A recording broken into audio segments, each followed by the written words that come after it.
sebagaimana amanah undang-undang penataan ruang, untuk membuat satu pola ruang dan struktur ruang sampai pada katakan salah satunya adalah breakdown terhadap LP2B, itu kan jelas dari kita memetakan suatu zonasi di satu desa atau kelurahan, itu kita menciptakan zonasi dahulu, kemudian disusun atas kecamatan misalkan.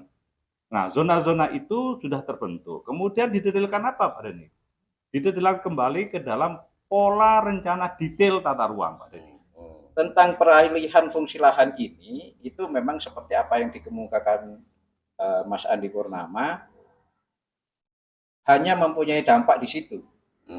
Jadi contoh yang paling sederhana saja sebetulnya bandara itu menggunakan lahan produktif. Betul. Tapi kenapa kok itu menjadi sebuah kebijakan? Karena memang nilai bandara itu mungkin jauh lebih tinggi atau lebih menarik dibanding pertanian. Multiplier efek ya. Prestige ya, menyangkut prestige ya. Salah satunya. Oh gitu.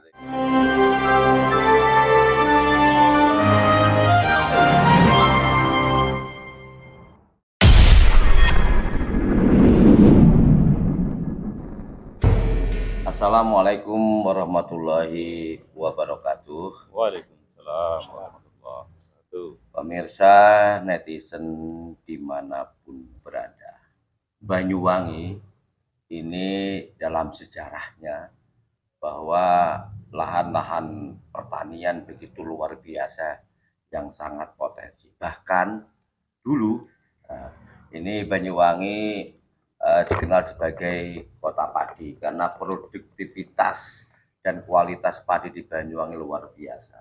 Bahkan sangat diandalkan kan begitu.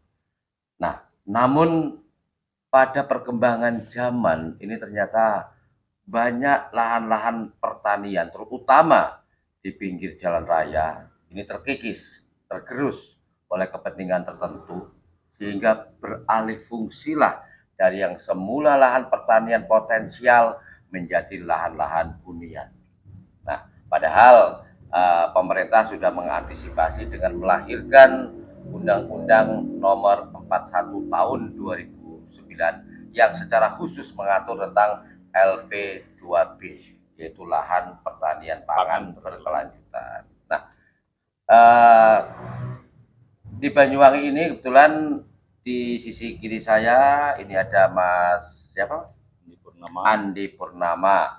Ini beliau ini seorang pengamat kebijakan pabrik yang sudah intens melakukan sebuah kritikan, saran, masukan di berbagai bidang tentunya. Dan sebelah kanan saya ini siapa namanya? Hendro. Mas Hendro. Nama lengkapnya? Hendro Satrio Nuswantoro. Namanya bagus sekali ya. Salaman dulu. Betul-betul Satria Nusantara. Hendro SN berarti ya, Satria Nusantara. Nah, beliau ini yang juga selama ini intens sebagai pemerhati pembangunan yang ada di Kabupaten Banyuwangi. Nah, kalau kita hitung tahun 2009 lahirnya Undang-Undang Nomor 41 tentang LP2B, berarti sudah cukup lama ya. 11 tahun ya. 13 tahun berjalan itu berarti eranya Bupati Anas ya. Ya, tapi kan perlu ada waktu dalam sosialisasi, inisiasi. 2000 artinya efektif itu untuk Raperda kan 5 tahun atau 5 tahun berikutnya ya. Masuk ke nah, baik. Lahirnya Undang-Undang LP2B itu tahun 2009. Namun sampai saat ini ternyata belum ada perda satupun yang dilahirkan untuk menjaga ekosistem tersebut. Sementara daerah-daerah lain ini sudah berlomba-lomba untuk menyelamatkan lahan-lahan potensialnya. Nah, pertanyaannya mengapa? Nah, inilah yang akan kita kupas. Baik, untuk yang pertama, Mas Andi Purnama ini selaku pengamat kebijakan publik. Kalau menurut Mas Andi, sebenarnya apa sih yang menjadi kendala di Banyuwangi ini belum adanya lahir sebuah perda yang mengatur tidak lanjut perwujudan dari amanah Undang-Undang Nomor 41 Tahun 2009 tentang LP2B itu? Iya, Benar, Pak Denny. Jadi sangatlah penting dalam sebuah penyusunan peraturan perundangan sesuai dengan amanah undang-undang dalam membentuk suatu aturan ya yang harus diterapkan di hierarki dari pusat sampai ke daerah, bahkan sampai ke bisa dibilang sampai ke peraturan desa itu Pak Denny. Pemdes ya. Pemdes, artinya hierarki itu harus konsideran dan segera membentuk supaya maksud dan tujuan yang diamanatkan undang-undang mengenai LP2P khususnya ini Pak Denny itu segera dicanangkan dalam perda. Jadi tujuan dari undang-undang LP2P itu lahan pangan pertanian berkelanjutan yang nomor 41 2009 itu haruslah ditindaklanjuti Pak Denny. Amanah masalahnya. Amanah masalahnya. Karena di sini untuk menjaga apa Pak Denny? Menjaga ketahanan pangan Pak Denny. Berupa khususnya padi ya, beras ya. Padi dan beras itu yang dikhususkan pada diamanatkan paling utama adalah lahan pertanian padi.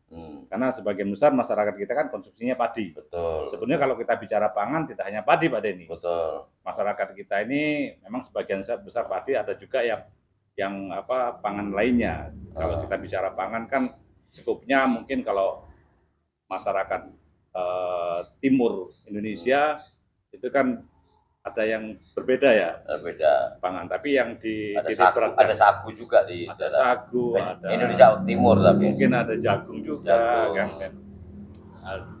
Ada selain sagu, beras, padi, mungkin singkong juga bisa menjadi konsumsi juga ya.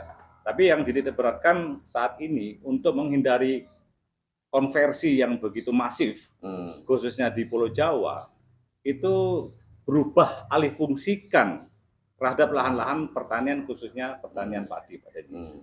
Hal ini tujuannya untuk menjaga ketahanan pangan, kemandirian pangan, kedaulatan pangan Pak Denny. Betul. Untuk menjaga stok pangan nasional. Jadi harapannya kita lahan yang begitu luas ini jangan sampai lahan-lahan itu terkonversi atau beralih fungsi yang seharusnya dijaga atas lahan pangan tersebut tidak menjadi lahan-lahan yang lain. Contohnya mungkin berubah menjadi kawasan industri, beralih menjadi dikonversikan menjadi lahan lahan pemukiman, lahan-lahan yang sifatnya yang harusnya itu berkesinambungan terhadap infrastruktur pertanian, karena di situ ada konversi, akhirnya keharmonisan atau keseimbangan terhadap lingkungan itu sehingga yang seharusnya padi itu menjadi lahan produktif, tapi menjadi lahan-lahan yang beralih fungsi Pak Denny.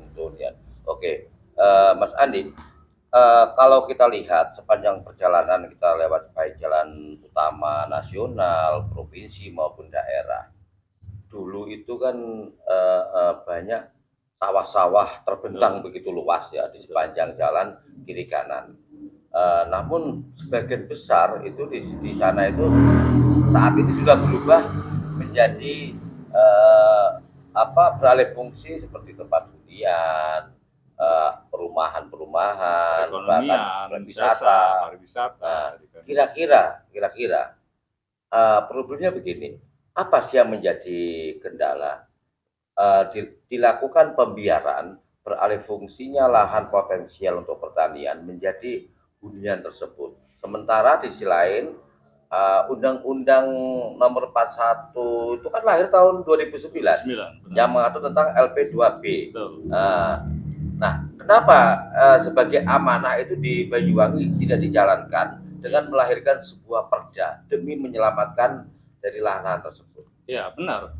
Artinya untuk penataan pola ruang, struktur ruang itu harus dirigidkan Pak Denny. Artinya dirigidkan itu didetailkan.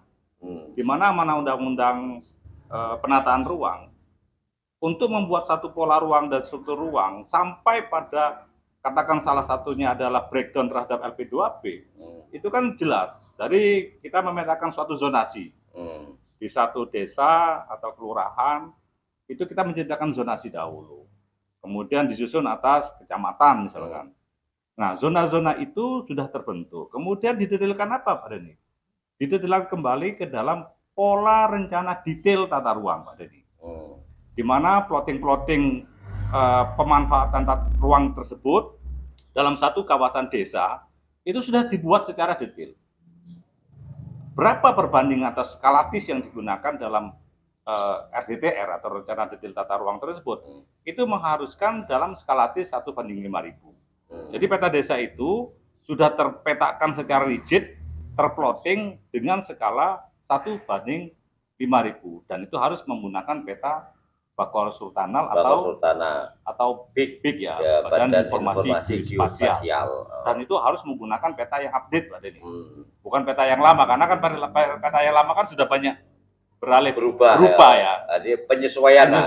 Enggak mungkin kita akan menyusun peta khususnya LP2B menggunakan peta katakan pembahasan raperda yang 5 tahun atau 6 tahun yang lalu. Belanda, atau yang mundur ke belakang, itu tidak bisa, Pak Denny. Artinya pemetaan ruang, penataan ruang itu menggunakan updating terhadap geospasial. Dari situ kita harus membuat pola-pola ruang. Dan itu harus terbackground dalam RDTR. Setelah RDTR, barulah kita menyusun yang namanya peta-peta terhadap peta pangan tadi, Pak Denny, LP2B tadi. Barulah itu dapat dibentuk. Nah, kinerja ini mulai dari zonasi ruang, rencana detail tata ruang, sampai kita membreakdown terhadap LP2B, itu harus jelas kinerjanya, Pak Denny. Eksekutif menginisiasi, karena kan eksekutif kan mempunyai banyak tenaga ahli. Itu diinisiasikan ke legislatif, supaya ini segera terbentuk, supaya ini segera diperdakan. Kalau tidak terjadi satu dasar kebijakan, ini nantinya bisa menjadikan friksi lapangan. Bahkan bias ya. Bahkan bias. Tapi kan begini, Mas Andi. Kalau bicara penyesuaian ya dari peta terbaru lah, masing-masing desa kan punya kerawangan, bahkan punya perubahan-perubahannya. Nah, kembali saya tanyakan, Mas Andi kan pernah mengadakan hearing kalau nggak salah beberapa tahun yang lalu. Pak Andi.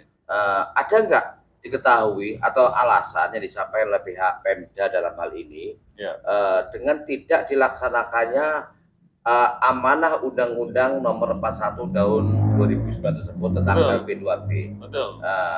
Sehingga sampai sekarang ini kan kami lihat di lapangan ini terus bergerak beralihnya fungsi dari pertanian ke hunian tersebut. Pasti, karena pijakan hukumnya belum terbentuk. Nah, pertanyaannya apa yang disampaikan oleh pihak Pemda saat itu ketika Mas Andi melakukan hearing itu? Ya, kami tentunya updating terhadap kinerja sebetulnya, Pak Denny ya. Kami mempertanyakan kinerja katakan dalam raperda tata ruang yang seharusnya sudah terbentuk, ternyata masih berupa peta plotting. Plotting di mana kami pun meminta pada waktu itu plotting untuk LP2B yang katanya sudah disusun atau diidentifikasi mana-mana yang menjadi plotting LP2B, itu pun kami tidak diberikan gitu kan. Dari Dinas Pertanian sendiri bagaimana waktu itu? Konsep itu kan melekat di sana. Kami mendesak. Dalam hal ini mulai naskah akademik. Kami meminta, kan sebelum raperda atau pembahasan dalam satu komisi itu kan tentunya ada prosedur atau SOP yang harus disusun, Pak.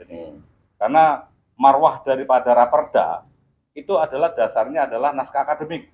Di mana di situ adalah serapan aspirasi masyarakat, konsideran hukum, pertimbangan hukum, korelasi hukum, komparasi hukum, itu bicaranya di naskah akademik. Secara menyeluruh ya. Secara menyeluruh, supaya raperda yang akan dijadikan di Banyuwangi terhadap LP2B itu dapat menyeluruh ya, holistik ya. Jadi kemudian tidak lepas dari pertimbangan futuristik. Paradigma yang sekarang itu juga harus diadopsi. Serapan-serapan masyarakat, mana ruang ekonomi yang memang itu menjadi added value lebih tinggi daripada katakan hanya dimanfaatkan pertanian, itu juga jadi pertimbangan juga sebetulnya. Jadi bukan hanya lahan satu desa itu dibiarkan menjadi lahan pertanian sawah saja, tapi kan perlu penunjang. Raw material berupa padi ini kemudian mau diapakan? Karena kalau kita raw material, nilai tambahnya kan tidak Tidak begitu signifikan ketika kita olah menjadi pasca produksi, pasca panen. Misalkan jadi tepung beras, misalkan menjadi produk olahan. Nah, tentunya kan itu juga membutuhkan pola ruang. Nah, pola-pola ruang selanjutnya ini juga harus diserap sebagai aspirasi, disusun dalam rigid peta ruang tadi, di mana wilayah yang dijadikan tetap pertanian, di mana menjadikan industri berhubungan dengan raw material pertanian, di mana kawasan pemukiman supaya tidak terjadi banyaknya konversi, di mana itu jasa dan perdagangan, itu kan juga harus disusun. Kalau soal itu kan bisa diatur dalam Perda RT RW. Memang RT RW itu harus didetailkan kembali di dalam RDDR. Kalau RT RW itu kan ibaratnya zonasi ya. Kita bicara tentang apa ya, istilahnya visir kasar. Visir kasar sebagai panduan dalam mendetailkan pola dan struktur ruang. Jadi di situ. Setelah itu yang diamankan dalam undang-undang haruslah dibentuk dengan RDDR, Pak Dedi. RDDR betul lebih detailnya. Baru setelah itu kita susun namanya unsur-unsur pelengkapnya. Di situ ada kawasan, misalkan kalau Bandara Banyuwangi juga ada namanya kawasan keamanan operasi penerbangan. Itu juga perlu. Tata ruang itu termasuk LP2B juga perlu. Kemudian kawasan pantai dan pesisir itu juga perlu. Artinya breakdown-breakdownnya akan menjadi breakdown yang parsialnya itu untuk menjaga lingkungan tadi, Pak Denny. Ekosistemnya. Tetapi dengan rencana-rencana yang sudah rigid terbentuk dalam semua penyusunan RDTR sehingga pembangunan itu dapat terkendali, Pak Denny. Oke, Mas Andi. Dengan dilakukannya sebuah pembiaran, hal-hal yang dimaksud Mas Andi tadi itu tidak dilaksanakannya. Apakah dalam hal ini seorang penguasa ataupun dari dinas pertanian sendiri memiliki kepentingan terselubung dengan melakukan pembiaran, beralih fungsinya lahan potensial pertanian menjadi hunian-hunian, perumahan atau yang lainnya? Kira-kira menurut Mas Andi? Bisa dimungkinkan. Artinya ada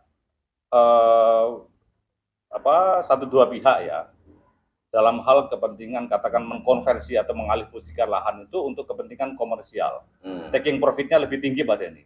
Misalkan membuat satu kawasan industri, kawasan kawasan pemukiman atau properti ya, itu juga taking profitnya mungkin dilihat oleh pemodal-pemodal ini menjadi nilai tambah yang lebih menguntungkan daripada saya hanya memiliki lahan pertanian. Gitu, tapi semua itu memang harus diakomodir, Pak Denny. Ya. Artinya tetap value added dari pembangunan satu daerah atau kawasan itu kita perhitungkan. Tapi kan walaupun demikian kan tidak harus mengorbankan ekosistemnya kan. Betul. Gitu. Sebagian ekosistem yang ada di daerah, misalkan di daerah katakan di Licin banyak pertanian ini kan, banyak pertanian. Tidak harus secara masif itu diubah dalam bentuk satu nilai perdagangan dan jasa karena ekonominya lebih tinggi atau menjadi kawasan pariwisata yang akhirnya konversi lahannya begitu masif. Dan itu pun bukan orang pribumi, kebanyakan dari luar, apalagi, investor luar kebanyakan. Itu yang hanya orang berduit lah, orang berduit. Kalau orang ibaratnya pihak-pihak yang seperti itu kan tidak mementingkan kelangsungan ekosistem lingkungan. Tapi bagaimana mendapatkan value added. Tapi itu nggak ada masalah, Pak Denny. Ketika mereka membangun itu mendapatkan dasar fondasi. Pemerintah daerah sudah memberikan kebijakan atau peraturan perundangan tadi pada melalui Perda LP2B. Artinya investor yang datang ke Banyuwangi membawa modal ke Banyuwangi untuk membangun satu pembangunan itu kita arahkan, Pak Denny. Mana ruang-ruang yang sudah direncanakan. Begitu, Pak Denny.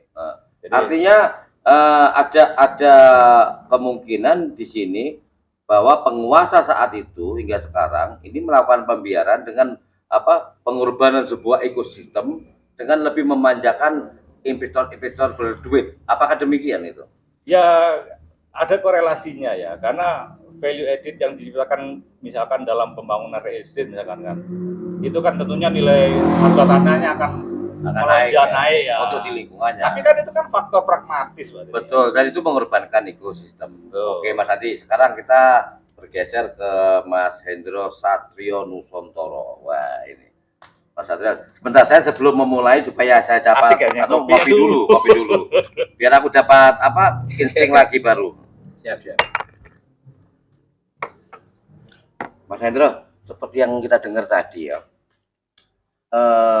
walaupun Undang-Undang LP 2B nomor 41 2009 itu sudah dilahirkan cukup lama ya, kurang lebih ya 13 tahun yang lalu ya. Namun anehnya ya, jika di luar daerah Banyuwangi sudah banyak berlomba-lomba membuat perda-perda terkait LP2B demi menyelamatkan lahan-lahan potensial ya dan menjaga ketahanan ataupun kedaulatan pangan di daerah tersebut. Nah, Banyuwangi ini aneh. Justru Banyuwangi ini terkesan ada pembiaran ya, masuknya cukong-cukong atau orang-orang berduit dengan menggasak lahan-lahan potensial beralih fungsi menjadi baik perumahan, kawasan industri dan perhotelan dan yang lainnya. Nah, kalau menurut pandangan Mas Eko ini kira-kira apa sih yang menjadi Mas Hendro ini apa sebenarnya yang menjadi problem utamanya kira-kira? Terima kasih Pak Denny. Saya mencoba melihat dari sisi yang lain. Banyuwangi ini potensi yang seperti itu, terutama di pertanian. Ini sebenarnya hanya salah satu potensi utama. Karena saya hampir 10-15 tahun ini mencoba mengamati ya dari adanya lahir periode reformasi sampai sekarang penguatan otonomi daerah. Ini mestinya ada strategi khusus lah untuk kita bicara pembangunan. Memang di awal-awal itu kita sudah banyak mendengar potensi utama yang di Kabupaten Banyuwangi. Salah satunya maritim, pertanian, dan pariwisata.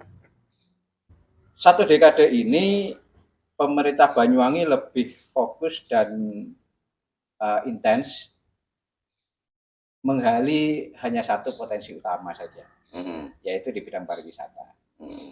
Padahal yang saya tahu dari tahun ke tahun itu program utama beliau-beliau para pemangku kebijakan, terutama eksekutif dan legislatif, ini lebih pragmatis ya untuk menaikkan value mungkin pendapatan asli daerah dan lain sebagainya.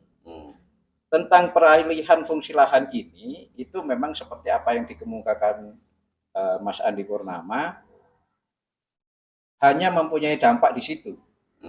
Jadi contoh yang paling sederhana saja sebetulnya bandara itu menggunakan lahan produktif. Betul. Tapi kenapa kok itu menjadi sebuah kebijakan? Karena memang nilai bandara itu mungkin jauh lebih tinggi atau lebih menarik dibanding pertanian. Multiplier efek ya. Prestige ya, menyangkut prestige ya. Salah satunya. Oh gitu ya. Tetapi LP2B itu kan mengamanahkan yang berkelanjutan tadi.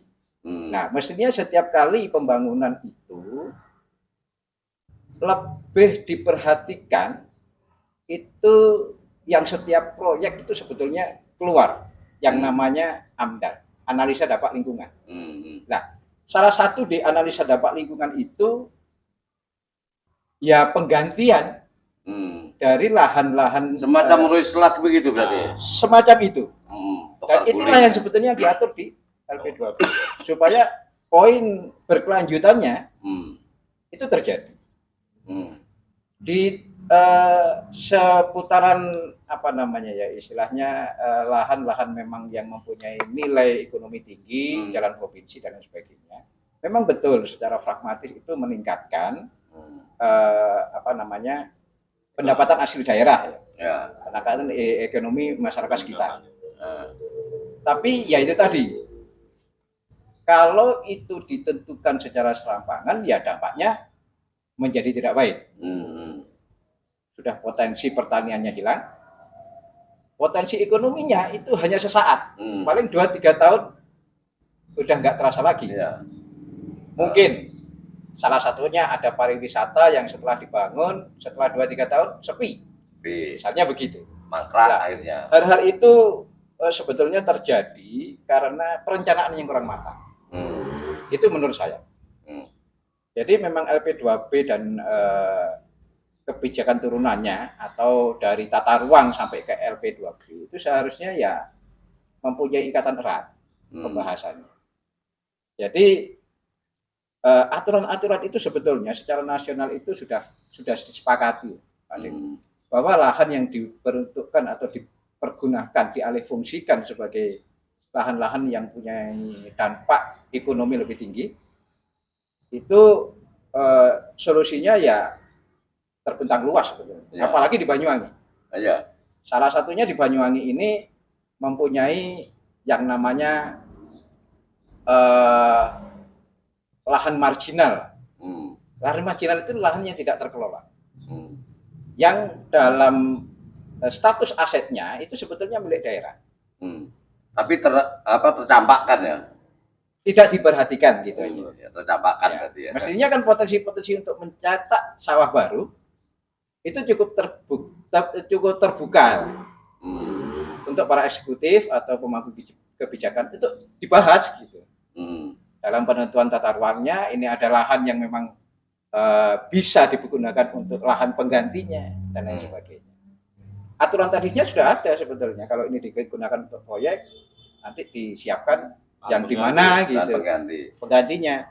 Dan itu kalau perencanaan nasional itu sudah dijalankan, di mana setiap kali ada eksplorasi untuk usaha atau untuk pertambangan atau mungkin juga real estate, itu aturannya malah 2 kali lipat menggantikan lahan produktif. Jadi misalnya bandara ini memerlukan 20 hektar. Berarti 40 harus. Jadi 40 hektar harus disiapkan. Oke. Untuk lahan pengganti. Mas Hendro, seperti kan sudah cukup banyak lahan-lahan produktif yang sangat potensial terutama untuk pertaniannya ya ini ya. Ini tidak dilakukan rislak atau semacam tukar guling lah untuk menggantikan lahan yang digunakan tadi untuk terkonversinya ke sana. Nah, dengan tidak dilakukan rislak semacam ini ya, pertama ini pertanyaannya ini, apa kira-kira yang menjadi penyebab tidak dilakukan tersebut? Kedua, ini kan juga mengancam tentang kesinambungan untuk produktivitas pangan. Betul. Sehingga terancam pula ketahanan maupun kedaulatan pangan itu sendiri. Kalau menurut saya gimana, Mas Indra? Ya sebetulnya hulunya ini ada di kebijakan, di perda, di apa ya namanya, lebih populer itu kita sebut regulasi lah. Jika regulasinya itu nggak bisa digunakan sebagai acuan, apalagi Banyuwangi dapat dikatakan tidak punya kan. Nah, aturan mana yang akan kita gunakan? Kalau saya mau menjual sawah misalnya ya, aturan apa yang harus saya lakukan? Kan aturannya sekarang jual beli sawah ya sudah dijual saja. Tapi kalau di LP2B itu diluncurkan, dibicarakan lebih detail lah istilahnya untuk menyelamatkan semua aspek. Ya seperti aturan itu tadi, sawah yang di tepi jalan provinsi misalnya, itu ada aturan ini. Ya. Misalnya begitu. Di jalan kelas 2 aturannya ini. Kalau di tepi jalan jual belinya boleh, tapi harus ada ini. Misalnya itu. Dan ya itu kebijakan. Ya, berarti selama ini lebih kepada muara kepentingan dari sang penguasa saat itu berarti ya. Lebih tepatnya begini, ya persiapan untuk regulasi itu yang kurang memadai. Karena sebetulnya ini menurut pendapat saya lagi ya, program utama Banyuwangi ini sudah cukup bagus ke pariwisata. Dan secara visual terbukti lah untuk orang banyak membicarakan Kabupaten Banyuwangi secara global. Tapi yang melihat dan membaca secara visual ini, mereka kan nggak tahu sebetulnya Banyuwangi seperti apa. dengan adanya program pariwisata itu sebetulnya erat sekali dengan sumber potensi yang kita bahas di awal tadi, sumber potensi yang utama di maritim, di pertanian, di sumber daya manusia. Pariwisata itu kan termasuk apa namanya ekonomi kreatif ya, Pak Denny. Lebih ke entertainnya ya. Betul. Mungkin secara sederhana begini, kalau kita itu percaya Pak Denny tentang sumber potensi yang ada di kabupaten ini, justru akan mempercepat bisa 3 sampai 5 kali lipat dampak dari efek bola salju, multiple efek yang dikatakan apa namanya eksekutif ini dari pariwisata. Ya kan secara mercusual Banyuwangi sudah dilihat orang, tinggal setelah tahu dalamnya, oh ternyata Banyuwangi ini harusnya dipersiapkan ya, potensi sumber pangannya begini, ketahanan pangannya begini, maritimnya begini. Pertama, dan ini sangat dahsyat kalau sekedar kesini melihat tempatnya saja, setelah tahu terus pulang. Ya. Kan jauh lebih baik kalau setelah datang, oh berarti saya bisa investasi ini di sini, saya bisa investasi itu di sini. Kira-kira begitu. Ya, Mas Hendro, jika penonjolannya atau pengedepanannya itu adalah pada wilayah pariwisata yang lebih terkemas dengan nuansa entertain tanpa dibangun pondasi-pondasi sebagaimana dimaksud tadi, kira-kira menguntungkan nggak di masa-masa yang akan datang buat Banyuwangi? Saya kira belum terlambat Pak Dini ya. Begitu ya. Saya kira belum terlambat karena sekarang juga lagi berjalan. Lagi-lagi sebetulnya program di pemerintahan yang baru bergulir ini, di eksekutif yang baru bergulir ini, beliau-beliau mencantumkan pariwisata, masih tetap pariwisata dan pertanian sebagai program utama. Program utama dari eksekutif di Kabupaten Banyuwangi. Oke, bicara pertanian sekarang. Tadi awal sudah saya buka bahwa Banyuwangi dulu dikenal sebagai kota padi. Karena luar biasa Banyuwangi dengan potensi baik kualitas maupun para petani yang begitu bergerak serempak luar biasa, bahkan mampu mengekspor waktu itu keluar negeri kalau nggak salah itu ya, pernah. Ya itu artinya begini, jika dihubungkan dengan janjinya kalau nggak salah itu program utama yang akan dilakukan oleh Wabub Haji Sugira kalau nggak salah ya. Namun sampai detik ini kan sama sekali belum tersentuh. Nah sekarang mengingat Mas Hendro ini seorang pemerhati pembangunan di Banyuwangi ini, tentu tahu persoalan masalah pertanian. Apa sih yang selama ini bergolak di lingkup pertanian itu sendiri? Kira-kira Pak Deni ya, yang dirasakan itu real yang sekarang itu terjadi di komunitas pertaniannya, kelompok-kelompok tani, petani mandiri, buruh tani dan lain sebagainya, itu malah cenderung seperti pelemahan sektor pertanian ini di Banyuwangi. Kenapa demikian? Karena ya sampai sekarang mestinya yang perlu perhatian khusus ini menjadi terabaikan. Sebetulnya kita ada usulan menarik, Pak. Jadi kalau kita mempersiapkan suatu program untuk masa depan, ini mau tidak mau, seharusnya kita bisa mengintegrasikan program ini dengan kemauan milenial. Harusnya para generasi kita milenial itu dibuat tertarik dengan sektor ini, bukan malah dibuat apa istilahnya ya, dicegah malah ya. Malah pertanian ini nggak menjanjikan apa-apa gitu. Oke, Mas Hendro, masih ingat nggak sumpah serapahnya Wabub Haji Sugira? Beliau berjanji akan mengedepankan pemajuan sektor pertanian, sehingga waktu itu karena janji manisnya Wabub ini para petani se-Banyuwangi berduyun-duyun dukung dia, kan begitu kan. Namun sampai saat ini ini kan tidak tersentuh sama sekali. Dan dengar-dengar justru ketika sebelum contoh nih harga pupuk sebelum pemenangan dan pelantikan pupuk masih standar harganya sekisaran sekian. Nah, begitu begitu bupati wakil bupati ini dilantik menjadi pasangan yang menduduki kekuasaan di Banyuwangi, tiba-tiba melonjak drastis, luar biasa. Menurut Mas Hendra, tahu nggak masalah itu ya?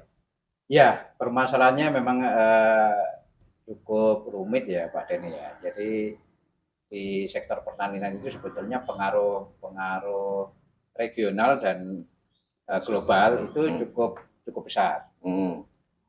Ya, kalau kita bicara petani, itu kan sebetulnya kita sudah dapat memetakan sebetulnya nyawa petani itu di mana sih? Di biaya operasional. Biaya operasional, pengobat-obat terutama itu. Iya, dan sumber daya manusia. Jadi bahasa sederhananya di Banyuwangi ini tidak bisa beranjak dari potensi harapan 5 ton per hektar. Padahal di daerah lain itu sudah 8 sampai 10 ton. Kira-kira itu. Ya sebetulnya kalau petani disuruh mikir sendiri bagaimana seperti ini, ya masalah yang paling sederhana yang saya dapat 5 ton aja, yang beli juga harganya segitu, saya tingkatkan menjadi 8 sampai 10 ton, malah ditawar murah nanti. Begitu ya? Kan kira-kira begitu. Ya. Atau potensi yang lain kalau kita coba mengembangkan atau mengoptimalkan apa yang kita punya, lahan dan lain sebagainya, itu ya malah dilemahkan. Kalau kita dapat gabah lebih banyak, ya nawarnya mesti lebih murah. Artinya di sini petani ini mengalami sebuah dekade simalakama ya, dengan mengalami degradasi besar pasak daripada tiang. Itu karena apa coba Pak? Itu ya. Gampang ya. Iya. Itu karena apa coba Pak? Kalau menurut Mas Hendra, apa yang ditemui di lapangan? Karena tata kelola. Tata kelola ya. Dari awal mereka bereffort untuk menanam padi, endingnya mereka masih berpikir. Dan tidak pernah dijalankan. Saya ini 0 apa minus, apa plus.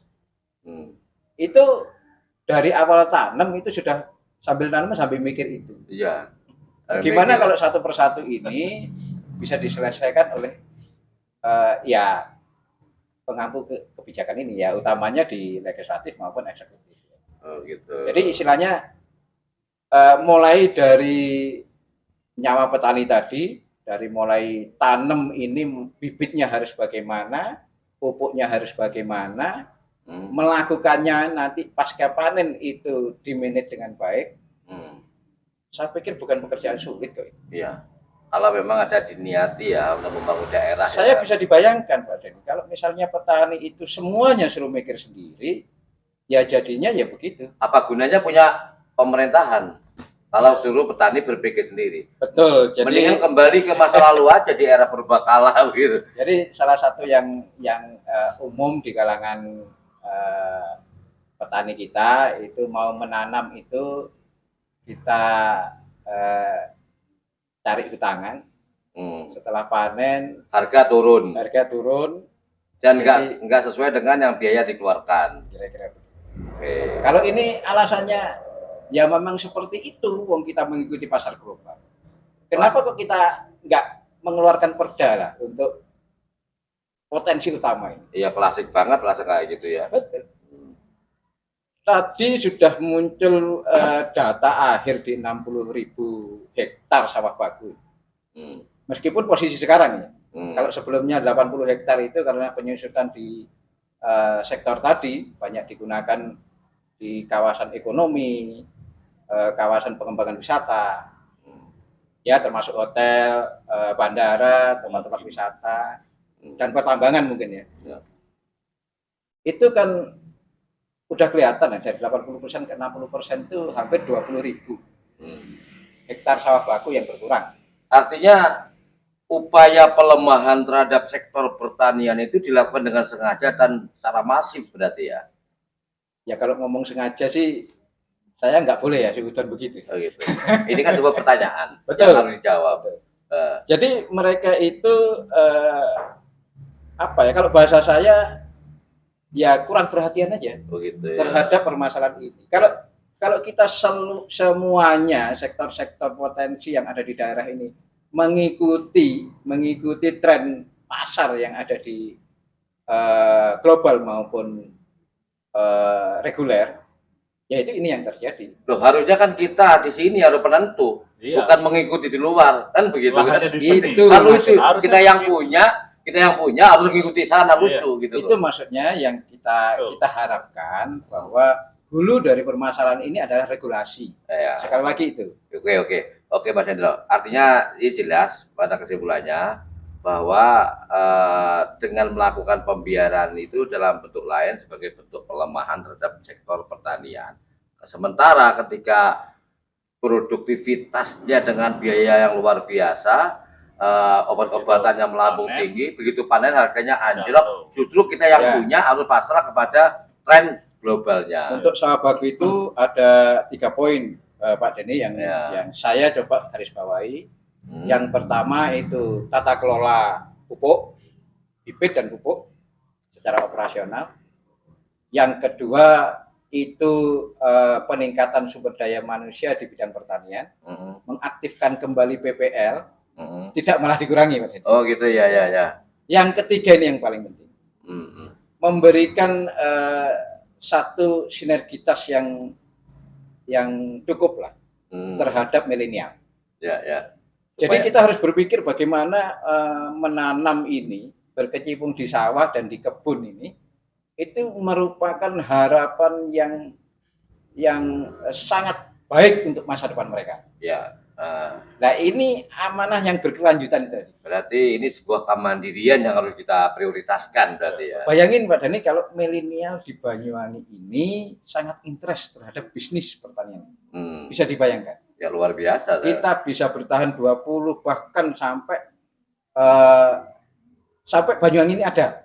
Kira-kira begitu. Kembali sebutan Banyuwangi kota padi nanti. Kota padi, kota pisang ini kan ya kembali ke alam kan. Semuanya berlalu kita ya. Coba kita ya kalau saya sih kembali ke apa ya, secara filosofi lah Pak. Sampai akhir dunia ini profesi apa yang tidak akan mati? Profesi penanam itu tadi. Ya, bertanam itu lah. Menanam itu meskipun sesempit apa wilayahnya, itu merupakan profesi yang akan dan tumbuh dinikmati oleh anak turunan. Di Jepang itu nggak punya Pak Denny. Potensi seperti nggak usah ngomongnya Indonesia ya. Malah nggak punya lahan ya. Betul. Jepang itu kita asumsikan sebagai ya Banyuwangi, Situbondo, Bondowoso aja. Itu potensi lahannya nggak ada apa-apanya. Mereka menciptakan masalahnya. Kalau sini kan udah ada. Mereka terus berpikir bagaimana cara menanam karena manusia itu betul-betul makan kan begitu. Iya. Kelanjutan masalahnya. Oke Mas Indra. Mungkin dari Mas Andi ada tambahan setelah kita mendengar tadi. Ini kembali ternyata seperti diurai oleh Mas Hendro tadi, ini ada sebuah sistematika pelemahan dari pemangku kepentingan di Banyuwangi dengan melakukan pembiaran. Tidak ada peraturan pertaruhan sebagai cantolannya ini. Kalau menurut Mas Andi gimana? Ya, substansi membangun itu kan adanya suatu perencanaan. Perencanaan itu kalau tidak ditopang dengan regulasi, seperti kita membangun rumah tanpa perencanaan, Pak Denny. Kalau membangun rumah tanpa perencanaan itu, pertama, secara estetika nggak ketemu tujuan dan maksud pembangunan yang akan diwujudkan sebagai visualisasi, itu juga nggak ketemu. Adanya bongkar pasang, adanya tambal sulam, di mana ruang tidur, di mana ruang tamu, di mana halaman. Nah, itu adanya diimplementasi tata ruang atau raperda tata ruang yang harus diwujudkan. Yang utama itu ya. Dengan landasan-landasan itu, substansi pembangunan, katakan salah satunya keberpihakan terhadap ketahanan pangan ini nanti melalui Perda LP2B, itu ritme pembangunannya jelas Pak Denny. Sementara ini leadership itu dalam 1 dekade yang lalu, kemudian berlanjut sekarang. Kita harusnya masyarakat Banyuwangi lebih cerdas lagi. Leader ini mau membangun apa gitu kan? Betul. Sama seperti kita bertanyakan, mau bangun rumah seperti apa? Nah, ini kan konsepsi dasar yang harus dituntut. Leadershipnya bagaimana, pembuat regulasinya bagaimana. Baru implementasi. Kalau ini nggak pernah ada. Implementasi dulu, dasarnya nggak ada. Nah, hanya karena itu tadi, seperti membangun tanpa ada perencanaan, akhirnya tambal sulam. Bisa jadi Semaraut bisa lagi ambrek. Ekonominya ambrek. Atau mungkin Banyuwangi ini menganut sebuah paham filosofi amburadul itu mungkin ya. Amburadulisasi. Ya, gitu. harapan kita lebih percaya lah Pak Denny terhadap pembahasan perencanaan, karena dimanapun sebetulnya kita mau kemana aja itu ya kita butuh mapping, kita butuh kemana sih sebetulnya kan sederhana. Artinya pemerintah di sini harus memprioritaskan perencanaan dulu ya.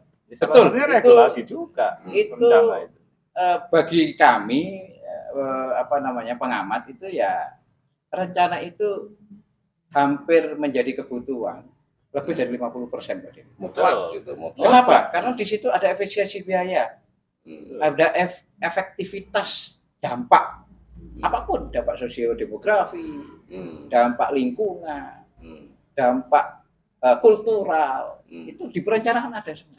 Iya, kalau landasan ini ibaratnya lemah, bahwa ini friksi pada nih. Oh iya. Masyarakat friksi. Kata sebagian pihak ini LP2B, kata sebagian pihak ini bukan LP2B, kata sebagian pihak ini belum ada aturannya. Bayangkan dampaknya menjadi pesimis nanti di masyarakat. Iya pasti Pak. Harmonisasi pembangunan ini nggak berjalan.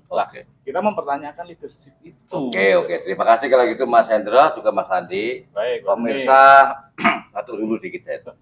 Netizen dimanapun berada, ya. Ini mudah-mudahan pemerintah Kabupaten Banyuwangi selaku pemangku kepentingan di daerah Banyuwangi ini mendengar dan menjadikan sebuah referensi ternyata betapa pentingnya sebuah planning yang matang dengan dukungan piranti-piranti peraturan yang ada. Apalagi saat ini sejak tahun 2009 telah lahir Undang-Undang Nomor 41 tentang LP2B. Namun di Banyuwangi sampai saat ini belum lahir perda sebagai wujud tidak lanjut daripada amanah undang-undang tersebut. Terima kasih, mudah-mudahan bermanfaat bagi kita semua, dan